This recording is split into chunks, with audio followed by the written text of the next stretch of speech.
Orang Malaysia Macam mana? katalah akan datang next election ni, Pakatan menang. Lepas undi dah. Lepas undi menang. Apa yang harapan yang kak nak kepada kami, kepada parti ni buat kepada rakyat? Nak kesenangan aja lah nak. Barang nak kalau murah sikit kan. Pasalnya demi kaya memanglah dia mengekek kan. Benda itu ini. Yang kita kak ni yang susah ni dapat bantuan bulanan kan. Bantuan udahlah tahap itu kan. Tak bukannya. Tapi kak bersyukur. Itu pun adalah menampung kan. Apa kata orang, kita jangan hidupkan rezeki Allah ni kan. Kita betul bersyukur kan bagian dia, pemberian dia tu kan.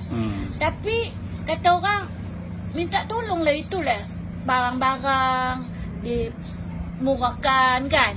Ini kan sekali ceduk orang, sekali duduk dengan ayuk sekarang udah RM7, RM10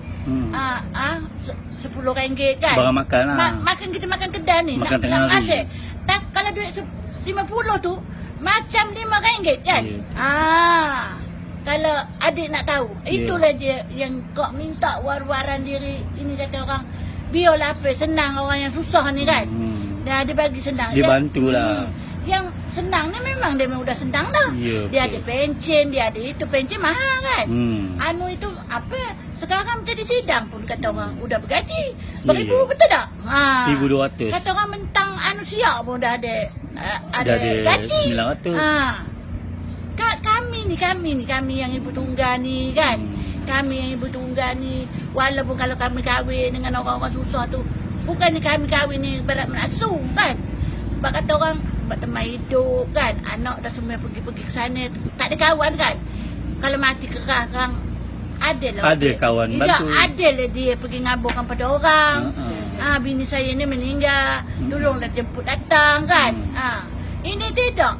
Kalau udah gamak ni kita kahwin, laki susah juga ni. Kata dia potong, tengok dekat bank udah tak ada bantuan, pergi ke pejabat. Sampai tak ada bulan ni nanti udah berapa bulan kami tengok kau dah kahwin, dia tanya. Bukan kita kahwin buat YB. Bukan kita kahwin dengan datuk kan. Ini datuk yang tak larat. Betul kan cik? Astagfirullahalazim. Kak jangan ada cucu.